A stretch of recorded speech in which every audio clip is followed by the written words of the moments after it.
Salut les geeks, j'espère que vous allez bien. Et oui, là je suis en vacances à Saint-Jean-de-Luz, mais que voulez-vous? Ma passion du cinéma n'a pas résisté, je suis donc allé au cinéma et j'ai vu Hérédité. Et que voulez-vous, en sortant du cinéma, ça a été un tel choc que je devais faire cette vidéo pour vous en parler. Je vais le faire tout de suite. Eh bien, le film Hérédité parle de quoi? Eh bien, ça commence par un deuil, et oui, ça commence mal, puisque la grand-mère est décédée, la grand-mère de la famille Graham. Pourtant, c'est étrange, la famille ne semble pas spécialement triste, notamment la mère, puisque cette grand-mère, c'est donc sa propre mère à elle, a été une femme assez possessive avec ses enfants et assez sévère. Et visiblement, sa mort ne bouleverse pas trop la famille. À vrai dire, personne n'est triste, quoi. Sauf que, petit à petit, il y a des moments assez étranges, des situations inexplicables qui se produisent quelques jours après la mort de la grand-mère, et notamment la petite fille qui voit des choses de plus en plus étranges, et sa personnalité commence à changer. C'est surtout là sa mère qui s'en rend compte. Alors, ces choses de plus en plus inexplicables et de plus en plus terrifiantes d'ailleurs, ont-ils un rapport avec la mort de cette grand-mère? Eh bien, il faut voir le film pour le savoir. Hérédité est le premier long métrage d'un jeune réalisateur, Ari Astier. Jusque-là, il a surtout réalisé des courts-métrages comme The Strange Thing que vous pouvez voir sur YouTube. Alors, disons-le tout de suite, Hérédité est pour moi le choc de l'année, en tout cas pour le moment, car j'ai vraiment adoré. C'est pour moi un très grand film d'horreur, le meilleur que j'ai vu depuis The Witch il y a 2 ans. Hérédité n'est pas un film d'horreur banal, commercial. Il n'y a pas par exemple de jumpscare tous les 10 minutes, il n'y a pas d'effet gore. C'est pas un film spectaculaire, c'est plutôt une œuvre intimiste et avant tout une descente aux enfers d'une famille. Car oui, là cette fois-ci, on peut vraiment parler de descente aux enfers pour la famille Graham, une famille liée par un destin funeste.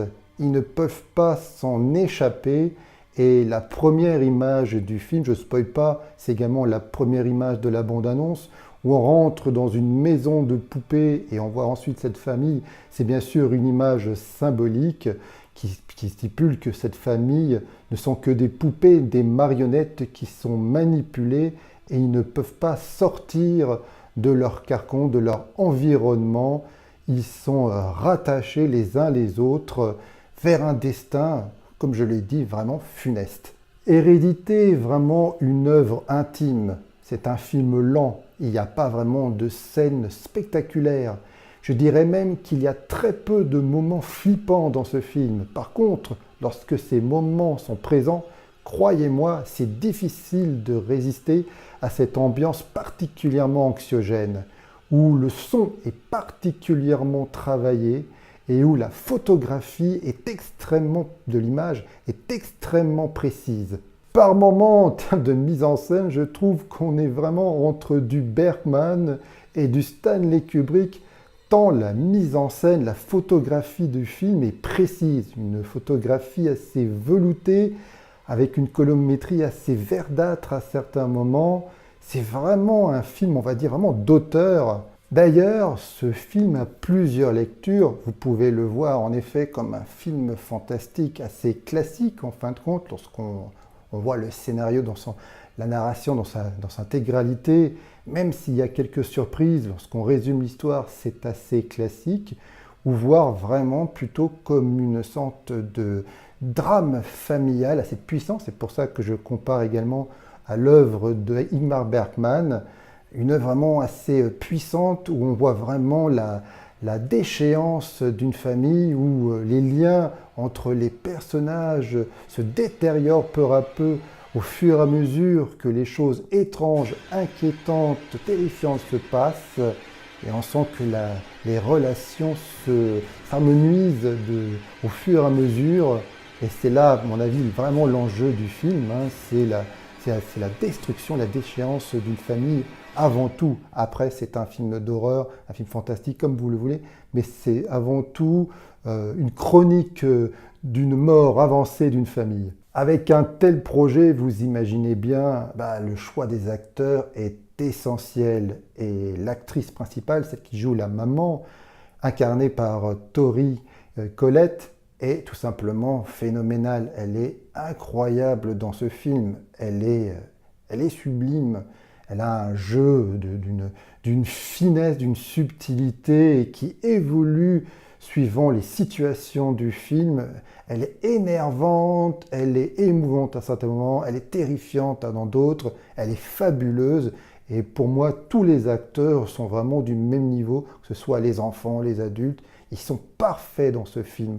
Un casting vraiment parfait. Difficile d'épiloguer plus longuement sur un film sans spoiler.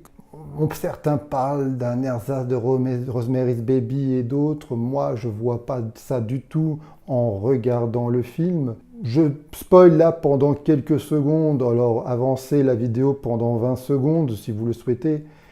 Je trouve que les 5 premières minutes sont pour moi les seuls véritables défauts du film, car c'est seulement là où le film bascule vraiment dans le fantastique.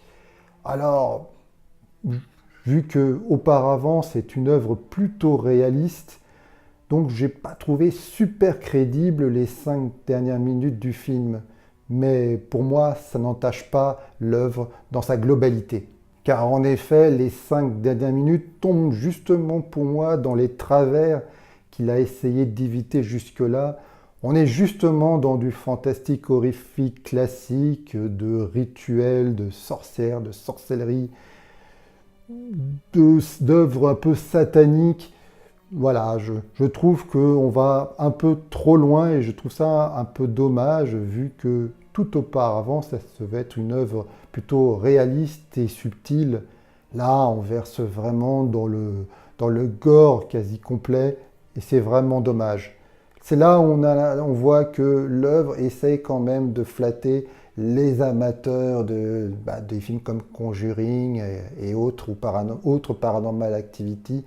C'est là où on sent que le réalisateur a souhaité attirer ces spectateurs-là pour les 5 dernières minutes, pour un dénouement, un final, un twist qui pour moi est presque à la limite du grotesque vu ce qu'on a vu auparavant. Mais bon, ça se tient, mais je trouve ça dommage quand même. Bon, je ne vais pas aller plus loin, vous m'avez compris. Hérédité est vraiment un grand film d'horreur, un film justement sur l'hérédité, sur le deuil, sur la folie. C'est vraiment un film riche thématiquement. En termes de mise en scène, c'est d'une rigueur rarement vue pour un premier film d'horreur. L'ambiance est anxiogène à souhait, les acteurs sont parfaits. C'est une vraie descente aux enfers comme je les aime, exactement comme The Witch d'ailleurs. D'ailleurs, c'est le même producteur, je crois, qui a produit The Witch et Hérédité. Donc, également pour The Witch, j'ai pas l'impression que c'est un film qui cartonne. Je trouve ça vraiment dommage. Donc, si vous n'avez pas vu Hérédité, allez voir. C'est vrai qu'il a moins de promos que pour Sans un bruit, qui lui a beaucoup eu de promotion. Donc, allez voir Hérédité. J'ai l'impression que ça passe un peu à la trappe. Croyez-moi, c'est un grand film d'horreur. Un film d'horreur vraiment adulte. Donc, il faut le voir sur le grand écran parce que vraiment, la mise en scène, le son, c'est vraiment très travaillé. Et à mon avis, le film va beaucoup perdre de son intensité sur petit écran. Allez voir Hérédité. En tout cas, je vous remercie d'avoir vu cette vidéo jusqu'au bout. Si vous l'avez appréciée, vous savez ce qu'il vous reste à faire pour m'aider et pour m'encourager. Et moi, je vous dis à une prochaine fois. Allez, bye!